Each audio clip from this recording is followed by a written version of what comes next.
प्रत्यक्ष, पुन्हा सांगतो, प्रत्यक्ष माणसं दुःख देतात, अप्रत्यक्ष असणाऱ्या शनीवर ढकलू नका.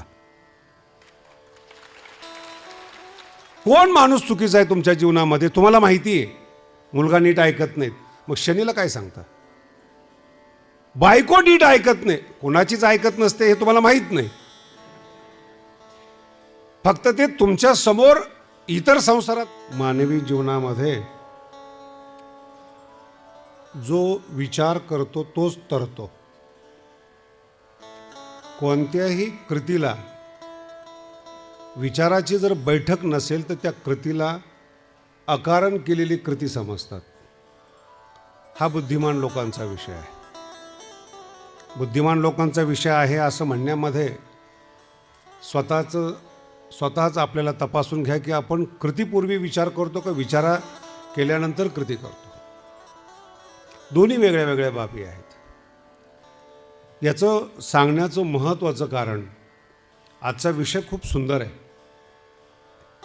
सुंदर म्हणजे काय?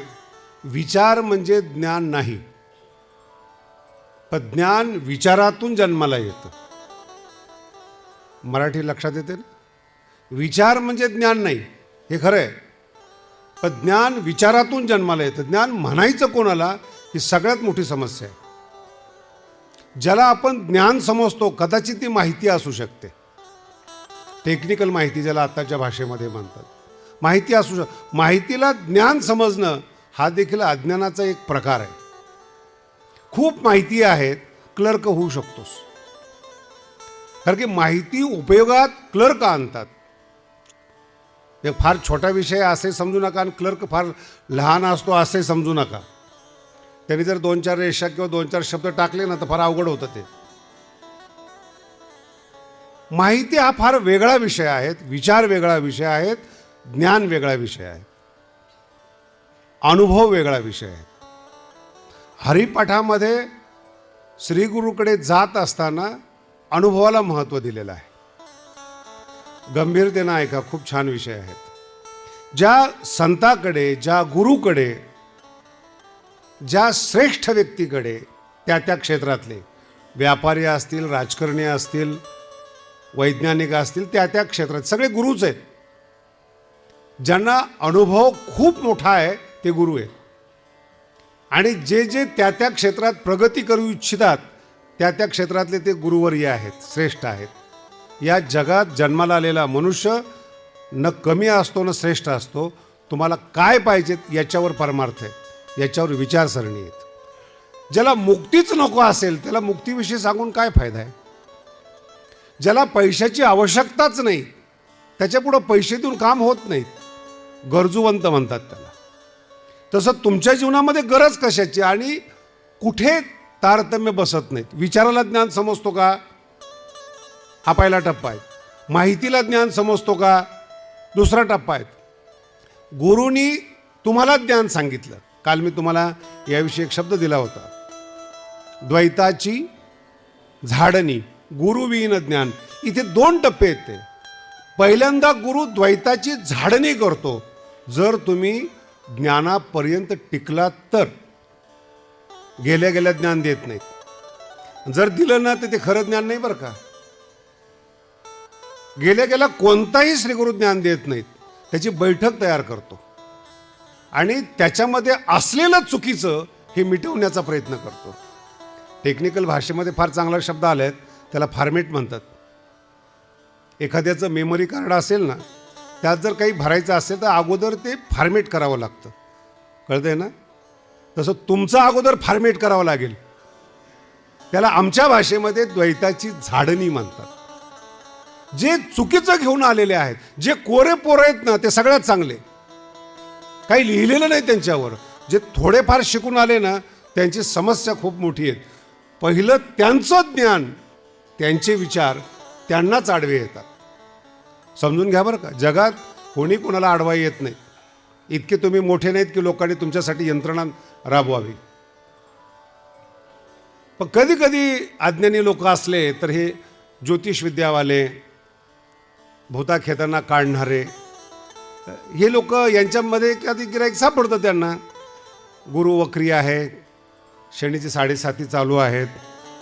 हा माणूस किती सामान्य आहे. याला आईबापाची, बायकोची, मुलाची 7.5 चालू आहे आणि एवढ्या 7.5 चालू असताना अतिरिक्त शनीनी आपली जागा निवडावी याच्यासाठी कठीण आहे खूप. प्रत्यक्ष, पुन्हा सांगतो, प्रत्यक्ष माणसं दुःख देतात, अप्रत्यक्ष असणाऱ्या शनीवर ढकलू नका. कोण माणूस चुकीचा आहे तुमच्या जीवनामध्ये तुम्हाला माहिती आहे. मुलगा नीट ऐकत नाही, मग शनीला काय सांगता? बायको नीट ऐकत नाही, कुणाचीच ऐकत नसते हे तुम्हाला माहित नाही. फक्त ते तुमच्या समोर इतर संसारातली माणसं भांडणं करत नसतात. ही सभ्यता आहे जुन्या काळातली. आताचा विषयच नाही. भगवानगडावर एक माणूस आला होता आहेर घेऊन. त्याच्या मुलीचं जमलं होतं म्हणून बाबा तर काही येत नाही म्हणून चला आपण बाबाला आहेर देऊ. मग मी आपलं सहज विचारलं, कुठं सोयरीक जमली? म्हणे बाबांनी एवढं चांगलं केलं, म्हणे इतकी चांगली सोयरीक 2 वर्ष शोधत होतो, मिळालीच नाही. पहिल्यांदा मिळाली म्हणून प्रसन्न होऊन बाबांना आहेर आणलाय. म्हटलं कशी सोयरीक आहे? काय नाही, मुलीला आई नाही, बाप नाही, भाऊ नाही. हिला सोयरीक म्हणायचं का? आई नाही, बाप नाही, भाऊ नाही, कुठलं? पूर्वी भरलेल्या घरात दिलं जायचं, त्या मुलीला ट्रेनिंग मिळायचं. संसार कसा करावा ही सासू शिकवते म्हणून ती मास्तरीण असते. आईला माहिती आहे 2 दिवस लाड करेल, 4 दिवस लाड करेल, बाप लाड करेल, जाणार तर दुसऱ्याच्या घरात आहे ना. म्हणून आई मुलाला शिकवते की नीट वाग, आपला संसार आहे. मुलीकडे थोडं दुर्लक्ष करते. माहेरवासीने लांबून आलेली आहेत, उद्या जाणारी आहेत. सासू तशी करत नाही, ती मास्तरीण असते. आणि त्या मुलीला समजत नाही, दोन्ही बायाच आहेत. एक नवऱ्याची आई, एक माझी आई आहेत. फरक काय? फरक काहीच नाहीत. शिक्षण घ्यायचं नाही म्हणून दुःख नाही, शिकायचं नाही म्हणून दुःख नाहीत. आणि मग ज्या वेळेस तुमच्या मनामध्ये, पुन्हा सांगतो, तुमच्या मनासारखं जर श्रीगुरू बोलत नसतील ना, तो श्रीगुरू तुम्हाला आवडत नाही. मान्यता घेऊन तुम्ही श्रीगुरूकडे आलेला असतात, विचार घेऊन श्रीगुरूकडे आलेले असतात. माझ्याकडे एक विद्यार्थी शिकायला आला. तो शिकून आलेला होता 4-5 वर्ष आणि पुन्हा शिकायला आला, अजून पुढचं शिक्षण घ्यायला. दृष्टांत व्यवस्थित समजून घ्या, फार छोटे छोटे आणि बारकावे असतात. मग तो आल्यानंतर मी त्याला विचारलं, काय काय शिकलास? त्याने सांगितलं असं असं शिकलं. ठीक आहे, मग पुढं शिकायचं तुला? ते म्हणे हो. आता पहा, शिक. म्हटलं काय हरकत नाही. लगेच त्यांनी प्रश्न विचारला, तुम्ही काय शिकवणार मला? शिकवण्याच्या लायकीचा नाही हे या वाक्यातून सिद्ध होतं. आणि गुरु इतके हुशार असतात, तुमच्यापासून काय लपवलं हे मरेपर्यंत तुम्हाला कळत नाही. बघा, मरेपर्यंत लपवलं काय हेच कळत नाही. ते वर्म असतं, खूण असते. व्यासाचे सगळे ग्रंथ शिका, व्यासाची खून जर नाही शिकता आली ना, ग्रंथ निष्फळ होतं. सांकेतिक भाषा कळली पाहिजेत. एवढ्या दृष्टांतातून काय म्हणायचंय? मी त्याला उलटा प्रश्न विचारला, तू शिकायला आला ना? म्हणे हो. मग मी काय शिकवायचं ते मी ठरवणार ना, तू कोण ठरवणार? नाही, पण मला अगोदर कळलं पाहिजे. आणि त्यांनी लगेच म्हण सांगितली, पाणी पिओ छान के, गुरु करो जान के. हे विचार घेऊन आलेला पोरगा आहे. देवाकडे आणि गुरुकडे जाताना तुम्ही भूतकाळ घेऊन जाता, मान्यता घेऊन जाता, गुरुचा प्रभाव पडत नाही. पिक्चर जरी तुम्हाला पाहायचा असला ना, पांढरा पडदा लागतो. रंगीबेरंगी पडद्यावर पिक्चर दिसत नाही. कळालं? तसं तुमच्या आयुष्यात चुकीच्या अनुभवाने रंगलेलं तुमचं मन, त्याच्यावर श्रीगुरूची खूण उमटत नाही. हा तुमचा दोष आहे. हे तुमचं जीवन आहे. गुरु चुकत नाही, अध्यात्म चुकत नाही, आपण चुकतो. मग चुकवणारे कोण आहेत याचा आजचा विषय आहे. खूप सुंदर विषय आहे. चुकवणारे कोण आहेत? अनेक या जगात चांगल्या गोष्टी आहेत, चुकवतात. ज्ञानोबरायांचं संपूर्ण साहित्य वाचा. योग, याग, क्रिया, धर्माधर्म, माया, गेले ते विलया. किती किती लोकांचा विलय केलाय, किती शब्दांचा आहे? योग, याग, क्रिया, धर्म. वर्तमान काळात याच्यावर बोलणं म्हणजे आपल्यावर केस करून घेणे. अधर्म, माया, सगळे हरिपाठी विलया गेले. कधीतरी हरिपाठ वाचताना या शब्दांचा गांभीर्याने विचार करा. धर्म सुद्धा गेले ते विलया, अधर्म सुद्धा हरिपाठी विलया गेले. योग, याग, विधी येणे नव्हे. का मान्य करत नाहीत? का स्वीकार करत नाहीत? मान्यता घेऊन तुम्ही जाता. तुम्ही ठरवलेलं आहे याच्यामध्ये हे होणार. हजारो वर्षातून एखाद्याची कुंडली जागृत होते. कुंडलिनी म्हणजे आपल्या शरीरामध्ये अवयव नाही आहेत. बेंबीमध्ये जो गरमपणा लागतो तो कुंडलिनीचा असतो. मूलाधार म्हणतात. प्रकाशाची असते ती, प्रकाश. म्हणून जर तुम्ही पूर्ण बॉडी चिरली एखाद्या मेडिकलवाल्याने, त्याला कुंडली सापडत नाहीत म्हणून तो कुंडली नाहीच म्हणतो. सापडत नाही असं म्हण, नाही असं म्हणू नको. नाही, प्रत्यक्ष प्रमाण काय? ज्ञानोबराय प्रमाण आहे. सगळ्या विषयाचं ज्ञान 700 वर्षापूर्वी, सगळ्या विषयाचे निर्णय ज्ञानेश्वरीत लिहून ठेवलेत 16 वर्षाच्या आत. याला विज्ञानाने सिद्ध करावं. ज्ञानेश्वरी लिहिली कशी? आम्ही विज्ञानाला मानू.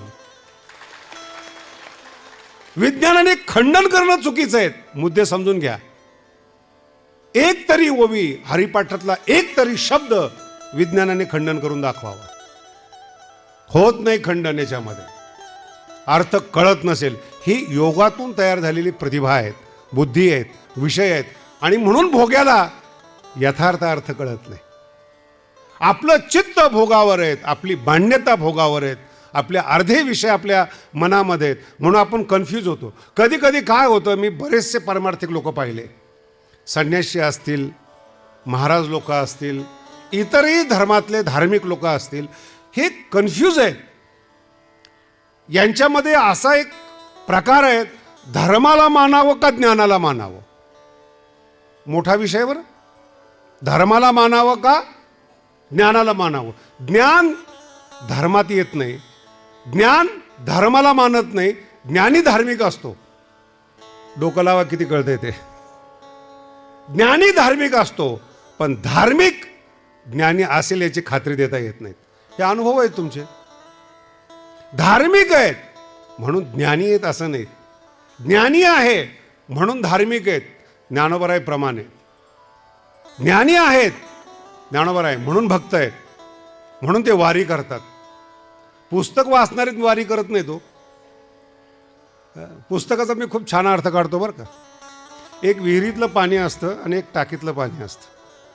विहिरीचं पाणी हे तिच्या अंगचं असतं, ही मराठी मूळचं आहे. विहिरीला खालून झरा लागलेला आहे, टाकीला वरून टाकावं लागतं, मग ती देते. तसं काही ज्ञानी लोकांचं जे डोकं आहे ते पुस्तकातून मस्तकात ज्ञान टाकतात, मग तोंडातून बाहेर येतं. टाकीचं स्वतःचं पाणी नाही.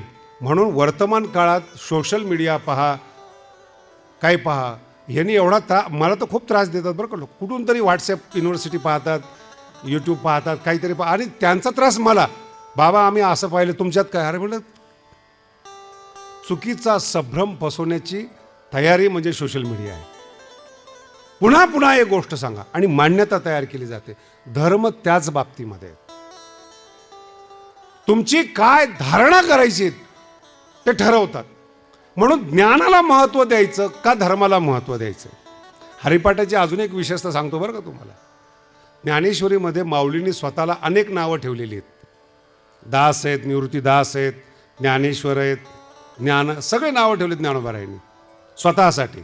हरिपाठात एकच नाव आहे, ज्ञानदेव. ज्ञान हेच ज्याच्याकरता देव आहेत ते ज्ञानदेव. ज्ञान सोडून दुसरा देव, हे हरिपाठाची शिकवण आहे.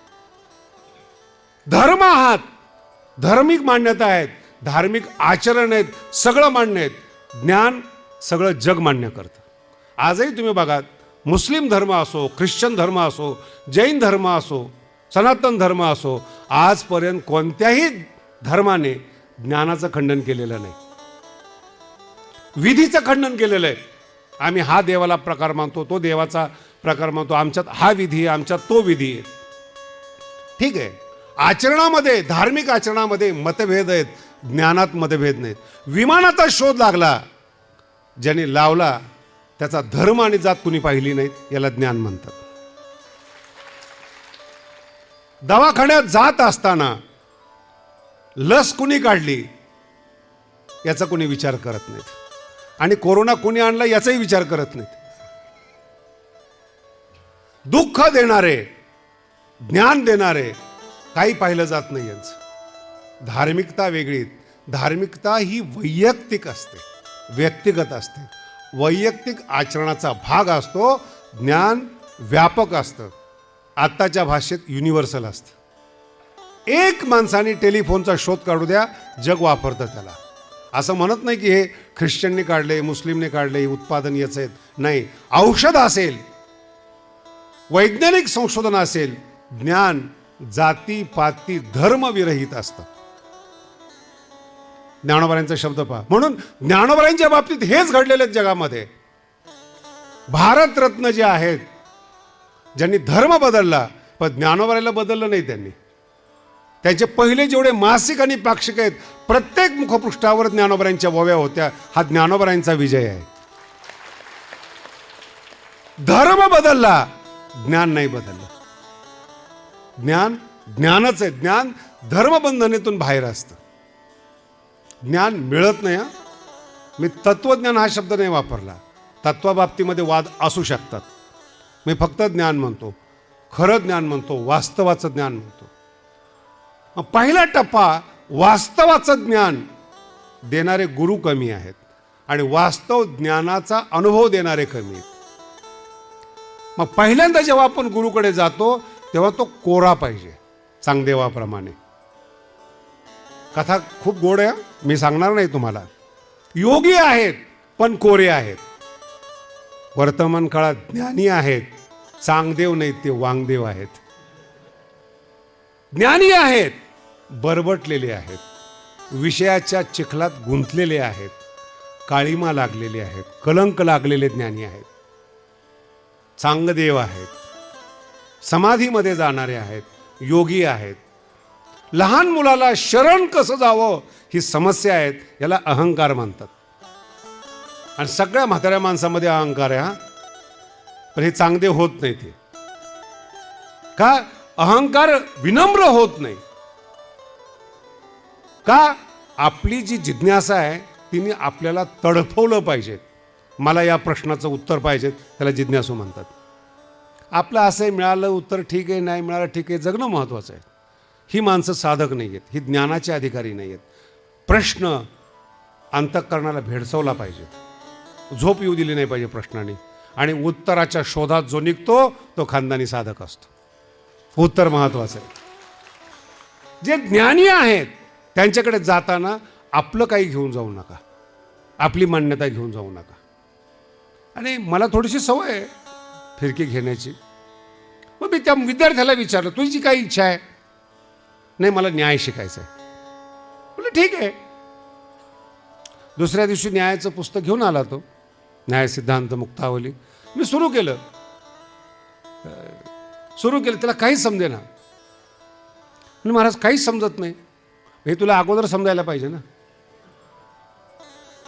मग काय करावं लागेल? म्हणलं व्याकरण शिकावं लागेल. पण मला न्याय शिकायचा होता. मला तर व्याकरण शिकल्याशिवाय कळत नाही. ठीक आहे, व्याकरण शिकतो. मग व्याकरण शिकायला पाठवला आमच्या गडावरच्या महाराजाकडे. त्यांनी व्याकरण सुरू केलं, त्याला तेही कळेना. मग त्यांनी पुन्हा प्रश्न विचारला, काय केलं पाहिजे? नाही, मराठी व्याकरण शिकलं पाहिजे. जो अत्युच्च शिकण्याकरता आला होता त्याला मराठी व्याकरण कळत नाही हे पहिल्यांदा जर सांगितलं असतं तर तो निघून गेला असता. कळत नाही याचा अनुभव यायला पाहिजे, मग कळण्यासाठी माणूस प्रयत्न करतो. ही या हरिपाठाची विशेषता आहे बरं का. अभंग पहा कसा आहे. गुरुविन अनुभव कैसा कळे. काय ज्ञान नाही आता इथे. इथे ज्ञान शब्द नाही आहेत. गुरुविन अनुभव. तुम्हाला ज्ञान आहे, ज्ञानाचा अनुभव नाही. का? तुमची मान्यता तशीच आहे द्वैताची झाडणी, म्हणून पहिल्यांदा झाडणी करावी लागेल. मग सर्व सुख गोडी साईशास्त्र ज्ञान द्यावं लागेल. आणि तिसरा टप्पा ज्ञान अनुभवाचा आहे. एकदम अनुभव येणार नाहीत. म्हणून जी लोक म्हणतात ना लवकरात लवकर होत नाही, लवकरात लवकर होत नाही हे पण माऊली सांगतात. कैसे नि दैवत प्रसन्न त्वरित. त्वरित काय काय लोकांचं मला आहे ना खूप कमाल वाटते बरं का. मी खरंच धन्यवाद देतो त्यांना. नेमकं ते देवाला काय समजतात हे मला समजत नाही. 5 नारळ घेऊन मुलगा मागायला जातात, पेढे घेऊन मुलगा मागायला जातात. आपल्या धनातला काही वाटा ज्याप्रमाणे भ्रष्ट अधिकाऱ्याला आपण लाच देतो त्याचप्रमाणे भगवंताला द्यायला जाता. नेमकं देव कोण आहे? देवाला नारळ पाहिजे? बोला ना. नारळ पाहिजे देवाला? पेढे पाहिजे का पैसे पाहिजेत? बरं हे सगळं देऊन पुन्हा तुम्ही परत मागताय. काय पाहिजे नेमकं? देवाला काय पाहिजे? भावे विन देव. हळूहळू हरिपाठ म्हणा, खूप कल्याण होईल तुमचं. भावे विन देव न कळे. इथे थांबा, इथून पुढे हे सांगावं लागेल मला. भावे विन देव न कळे, निसंदेह न कळे. तुम्ही काय घेऊन जाता देवाकडे? नारळ, पान, फुलं, दान धर्म. चुकतंय कुठं ते पाहणं. देवाला काय समजतो आपण? देव काही सुपर मार्केट आहे का? काहीतरी पैसे दिले आणि आपली आवडती वस्तू घेऊन आली. समज चुकीचा आहे. आणि ही गैरसमज घेऊन जेव्हा तुम्ही गुरुकडे जाताना गुरु प्रसन्नच होत नाहीत. तुमची समज पहिल्यांदा ती सरळ झाली पाहिजे, ब्लँक झाली पाहिजेत, मन कोरं झालं पाहिजे. म्हणून मी चांगदेवाचं. म्हणून धर्म वेगळा आहे, ज्ञान वेगळे आहे. ज्ञान व्यापक आहे, धर्म व्यापक नाही आहे. कोणताही धर्म पूर्ण पृथ्वीवर एक नाही आहेत. प्रत्येक देशामध्ये आपापले धर्म आहेत. लोकसंख्या कमी जास्त असेल आणि प्रत्येक धार्मिकाला असं वाटतं आपला धर्म वाढला पाहिजे. ज्ञानाने नाही, ज्ञान वाढलं पाहिजे म्हणून प्रयत्न करत नाही. ज्ञानी लोकांना विष देतात. सॉक्रेटिसचं उदाहरण पहा. हिंदीमध्ये सुकरात म्हणतात. केवढी मोठी राजधानी आहे अथेन्स. त्यांनी जगाविषयी जेव्हा माहिती सांगायला सुरुवात केली, राजाने विष दिलं. एवढा राजा अज्ञानी होता. सामान्य माणसाबद्दल काय बोलावं? भर चौकामध्ये आपल्या तत्वासाठी, आपल्या ज्ञानावर विश्वास आहे म्हणून सुकरात विष पेला, पण माझं ज्ञान खोटं आहे म्हणून बोलला नाही. हे गंभीर आहे, हे प्रकरण गंभीर आहे. तुमच्या ज्ञानावर विश्वास पाहिजेत. आणि नेमकं तुम्हाला काय पाहिजेत हेच तुम्हाला माहीत नाहीत. तुम्ही धार्मिक आहात, ज्ञानी वेगळे. धार्मिक व्यक्ती विधी करतो. सकाळी नित्यनेम, दुपारी नित्यनेम, संध्याकाळी नित्यनेम, काय त्याचा ठरलेला असेल ते. ज्ञानी काहीच करत नाही. लक्षात येते? ज्ञानी काहीच करत नाही. एका धार्मिक व्यक्तीने त्याला विचारलं, अरे तू काहीच करत नाहीत, देवाला 5 वेळेस 10 वेळेस 20 वेळेस आठवायला पाहिजेत, भजन केलं पाहिजेत. त्यांनी सांगितलं तुम्ही करा, मला गरज नाही त्याची. आमच्यामध्ये एक हुशार महाराज होता, थोडासा आळशी होता, पण मी त्याच्या बुद्धीला फार मानतो बरं का. एका गावात कीर्तनाला गेला. रात्री कीर्तन झालं आणि दुसऱ्या दिवशी काल्याचं कीर्तन ज्याचं आहे तो पण रात्रीच आलेला होता. दोघं एका रूममध्ये झोपले. एक सकाळी 8 वाजता उठला, ज्याचं रात्री कीर्तन झालेलं आहे. आणि ज्याचं काल्याचं कीर्तन आहे तो लवकर उठून नित्यनेम करत बसला. ज्ञानेश्वरी पुढं, देवधर्म पुढं. त्या गावच्या लोकांना समस्या पडली, महाराज कोण आहे? झोपला त्याला महाराज म्हणायचं का? नित्यनेम करतो तो महाराज. धार्मिक विधी समजून सांगतोय बरं का. आणि मग 5-10 मिनिटांनी महाराज उठले. ते आळशीच होते पहिल्यापासून, पण प्रतिभा फार वेगळी होती. त्यांनी विचारलं, महाराज ते आंघोळ करून सतत नित्यनेम करतायत आणि तुम्ही? नाही, त्यांनी केला पाहिजेत. अजून 2 तास नित्यनेमाचे वाढवले पाहिजेत. का? साधक आहे तो. आणि साधकांनी नित्यनेम केला पाहिजेत. आम्ही सिद्ध आहेत. आम्ही ह्या सगळ्या कर्मकांडाच्या पुढे गेलेली माणसं आहेत. आता आम्हाला काही उरलेलं चौथियाचे ठाई काहीच करणे नाही. ज्ञानोबाला काय वाटत असेल ते जाणे या प्रमाणाचा अर्थ. तुमच्या चुका प्रमाणाच्या आड लपवता. वेदाचं प्रमाण असेल, ज्ञानोबाराय तुकोबारायचं प्रमाण असेल, ते सुधारण्यासाठी आहेत. लोकांना शिव्या देण्यासाठी प्रमाण नाही आहेत. ते लोकांना नावं ठेवण्यासाठी प्रमाण नाही आहेत. अभंग व्यक्तिगत आहेत, व्यक्तिगत निर्माण झालेले आहेत. इतरांना नावं ठेवण्यासाठी नाही. तुम्ही का नावं ठेवतात? त्यांनी ठेवलंय ना. जर तुकोबारांना वाटलं त्यांनी बोललेले आहेत. तुकोबाराय माऊली बोललेले आहेत, पण ते प्रमाणे घेऊन तुम्हाला बोलण्याचा अधिकार नाही. तुम्ही धार्मिक आहात, ज्ञानी नाही आहेत. आणि ज्ञानाचं ज्ञान मान्यच करावं लागतं. धार्मिकाला हा ज्ञानी मान्यच होत नाही. 4 प्रदक्षिणा घातल्या, उपवास केला, ज्ञानी मनुष्य आहे. हा विधी आहे. माझा शब्द आहे का? हा काय आहे? धार्मिक विधी आहे. ज्ञान यापेक्षा भिन्न आहे. हे व्रत आहेत. ज्ञानोबारांनी खंडन केलं नाही बरं का. तीर्थव्रती भाव आणि भाषा लक्षात ठेवा. धरी रे, भाव युक्त होऊन आचरण कर, उपवास कर. कर्मकांडाचं खंडन नाही, विधीचं खंडन नाही. भाव नसेल ना, मोले घातले रडाया नाही आसू आणि माया. राजस्थानमध्ये जुन्या काळामध्ये असं ऐकिवात आहेत प्रमाणाच्या बाबतीमध्ये की त्याच्यावर काही 1-2 सिनेमा पण निघालेले आहेत. घरात कोणी मेलं तर रडणाऱ्या बाया असायच्या, त्या भाड्याने मिळायच्या. येऊन रडतात, त्या मोठमोठ्याने रडतात. ज्याचा जेवढा मोठा आवाज तेवढी मोठं पाकिट. आणि हे तुकोबारायांनी टिपलेले आहेत. मोले मोले पैशांनी घातले रडाया नाही आसू नाही माया. न प्रेम आहे असा धार्मिक विधी करू नका.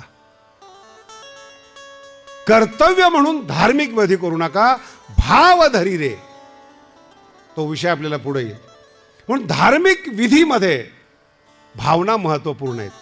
आणि भाव कशा करता पाहिजेत? ज्ञान मिळावा म्हणून भाव पाहिजेत. संसार आणि फळ मिळावा म्हणून भावना नको आहे.